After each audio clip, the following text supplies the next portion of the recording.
تو اس کے سوا اسے کوئی دور نہ کرنے والا نہیں ہے. یعنی اگر کوئی تکلیف تم کو پہنچے تو اس کو دور کرنے والا بھی اللہ ہی ہے, اور اگر وہ تجھے کوئی بھلائی پہنچائے تو وہ ہر چیز پر خوب قادر ہے, وہ ہر چاہے پر قادر ہے. وَهُوَ الْقَاهِرُ فَوْقَ عِبَادِهِ وَهُوَ الْحَكِيمُ الْخَبِيرُ, اور وہی اپنے بندوں پر غالب ہے اور وہ بڑی حکمت والا اور خبردار ہے. قُلْ أَيُّ شَيْءٍ أَكْبَرُ, اللہ نے اس آیت میں فرمایا کہ قل ایو شیئن اکبر شہادتاً قل اللہ شہید بینی و بینکم و اوحی الی ھذا القرآن لانذرکم بہ ومن بلغ انکم لتشہدون ان مع اللہ الہۃ اخری قل لا اشہد قل انما هو الہ واحد و اننی بریء مما تشرکون. حضرات محترم, اس آیت میں اللہ نے یہ واضح کر دیا کہ آپ ان سے دریافت فرمائیے, آپ ان سے یہ چیز کہہ دیجئے کہ گواہی دینے میں سب سے بڑھ کر آخر کون ہے. آپ ہی فرما دیجئے گا اللہ میرے اور تمہارے درمیان گواہ ہے, اور میری طرف یہ قرآن اس لیے وحی کیا گیا کہ اس کے ذریعے تمہیں ہر اس شخص کو جس تک یہ قرآن پہنچے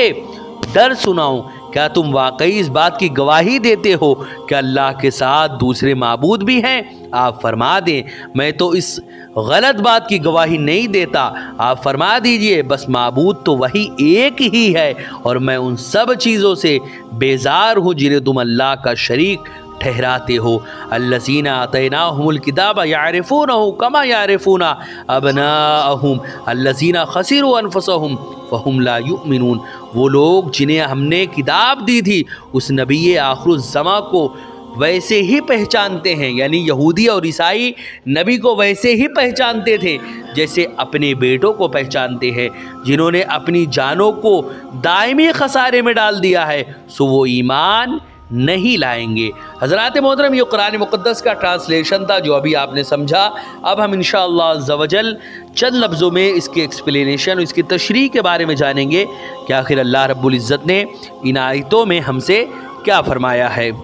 حضرات محترم, مذکورہ آیات میں اللہ رب العزت نے ارشاد فرمایا آپ کہہ دیجئے کہ تم زمین میں گھومو پھرو پھر دیکھو کہ جھٹلانے والوں کا انجام آخر کیسا ہوا. اس آیت کی تفصیل یہ ہے کہ اللہ رب العزت نے رسول مکرم صلی اللہ علیہ وسلم سے فرمایا اے محمد ان مذاق اڑانے والوں اور جھٹلانے والوں سے آپ کہہ دیجئے کہ تم زمین میں سفر کرو اور تفتیش کرو, اور تم سے پہلے کافروں پر تکذیب کی وجہ سے جو عذاب آیا تھا اس کے آثار اور نشانات دیکھو اور ان کے متعلق لوگوں سے خبریں معلوم کرو. اس آیت میں تکذیب کرنے والوں سے مراد وہ لوگ ہیں جو اللہ رب العزت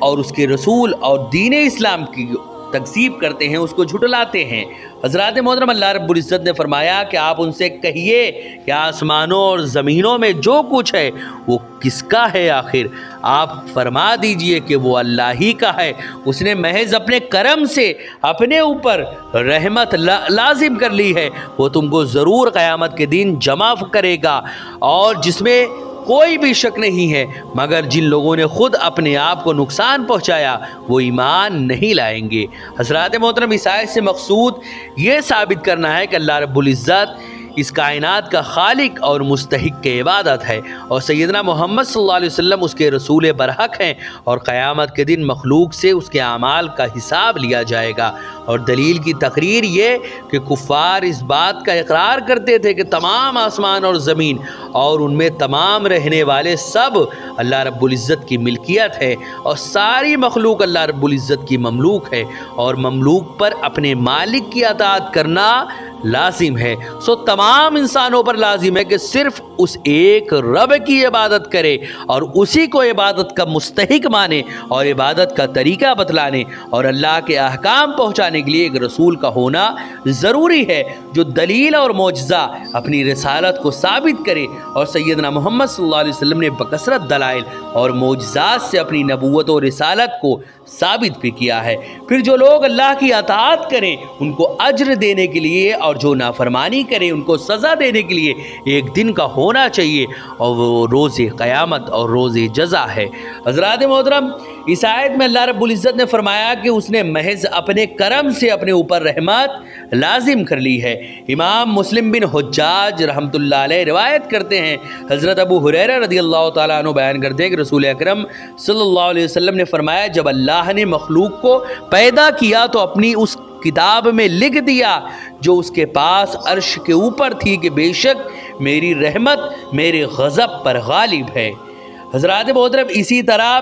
حضرت ابو ہریرہ رضی اللہ تعالیٰ عنہ بیان کرتے ہیں کہ رسول اکرم صلی اللہ علیہ وسلم نے فرمایا، جب اللہ رب العزت نے مخلوق کو پیدا کر لیا تو اپنی اس کتاب میں لکھا جو اس کے پاس رکھی ہوئی تھی کہ بے شک میری رحمت میرے غضب پر غالب ہے۔ اللہ تعالیٰ کی رحمت کا معنی یہ کہ وہ نیکی کرنے والے مسلمان کو ثواب عطا فرمائے اور اپنے بندے کو نفع پہنچانے کا ارادہ کرے، اور اللہ کے غضب کا معنی یہ ہے کہ وہ فاسقوں اور نافرمانوں کو عذاب میں مبتلا کرنے اور مصیبت میں ڈالنے کا ارادہ کرے۔ اللہ رب العزت کا ارادہ کرنا اس کی صفت قدیمہ ہے جس سے وہ تمام مرادات کا ارادہ فرماتا ہے، اور رحمت کی سبقت اور اس کے غلبے سے مراد یہ کہ رحمت بہت زیادہ اور بہت کثیر افراد کو شامل ہوتی ہے۔ حضرات محترم، اسی طرح حضرت ابو ہریرہ رضی اللہ تعالیٰ عنہ بیان کرتے ہیں کہ رسول اکرم صلی اللہ علیہ وسلم نے ارشاد فرمایا، اللہ رب العزت کی 100 رحمتیں ہیں، جنات، انسان، جانوروں اور حشرات الارض میں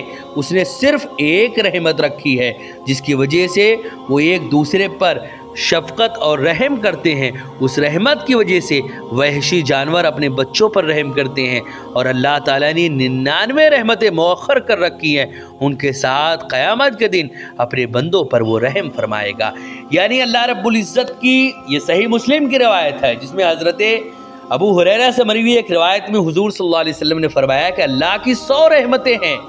صرف ایک رحمت اس نے جنات کو عطا کی، وہی ایک رحمت میں سے ایک حصہ اس نے انسان کو عطا کیا، وہی ایک رحمت میں سے ایک حصہ اس نے تمام کے تمام زمین کے جانوروں کے اندر رکھا، وہی 99 میں سے صرف ایک، یعنی 100 میں سے صرف ایک حصے میں سے دنیا کی تمام مخلوقات میں رحمتوں کو بانٹا گیا۔ تب ایک دوسرے سے انسان اتنی محبت کرتا ہے، ماں باپ اپنے بچوں سے محبت کرتے ہیں، اسی طرح بچے اپنے ماں باپ سے محبت کرتے ہیں، شوہر بیوی ایک دوسرے سے محبت کرتے ہیں، اور رحم کا جو معاملہ ہے یہ تمام چیزیں وہ ایک رحمت کا معاملہ ہے کہ اتنا زیادہ محبت اور رحمت ان کے آپس میں ہے۔ اور 99 رحمتیں اللہ رب العزت قیامت تک کے لیے مؤخر کر دیا ہے، اور قیامت کے دن اللہ رب العزت ان 99 رحمتوں سے 99 رحمتوں سے اللہ رب العزت اپنے بندوں پر رحم فرمائے گا۔ حضرات محترم، اسی طرح یہ دنیا جو ہے وہ دار البرا اور دار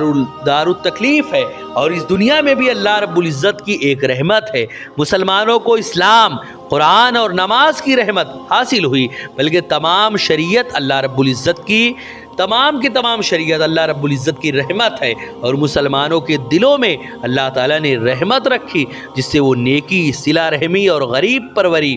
کرتے ہیں۔ تو 99 رحمتوں کی وسعت اور گہرائی کے متعلق کون شخص ہے آخر، اور کوئی شخص ہے ایسا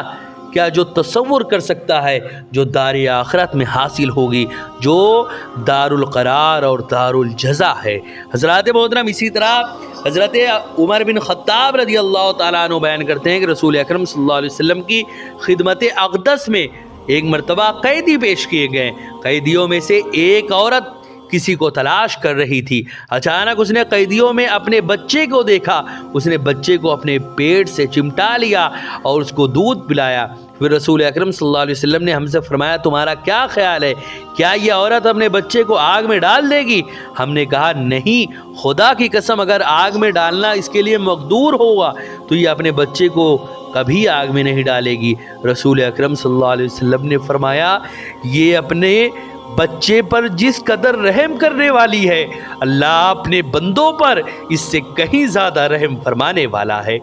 سبحان اللہ، اللہ کی رحمت سے یہی امید ہے کہ اللہ رب العزت قبر میں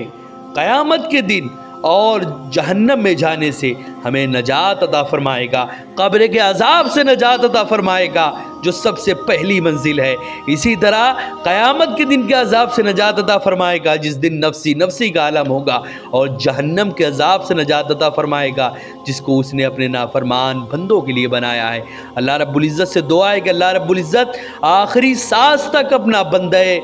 خاص بن کر رہنے کی توفیق عطا فرمائے، اور جب اس دنیا سے ہم جائیں تو لا الہ الا اللہ محمد الرسول اللہ کہتے ہوئے اس دنیا سے ہم رخصت ہو، ایمان کے ساتھ اس دنیا میں رہے، ایمان کے ساتھ اپنے رب سے ملاقات کرے، ایسی حالت میں اپنے رب سے ملاقات کرے کہ ہم اپنے رب سے اور ہمارا رب ہم سے راضی رہے۔ یہی مقام اپنے رب سے ہم نے مانگا ہے، اور یہی مقام کی التجا ہے کہ ہمیں ہمارا رب یہی مقام عطا فرمائے۔ حضرات محترم، ویڈیو پسند آئے تو ویڈیو کو لائک کرے، شیئر کرے، اور اگر ہمارے محمدی چینل پر نئے آئے ہوں تو اسے ضرور سبسکرائب کر کے بیل آئیکن کو بھی ضرور دبائیں تاکہ اس طرح کی تمام انفارمیٹیو ویڈیوز آپ تک ضرور پہنچے۔ السلام علیکم ورحمۃ اللہ وبرکاتہ۔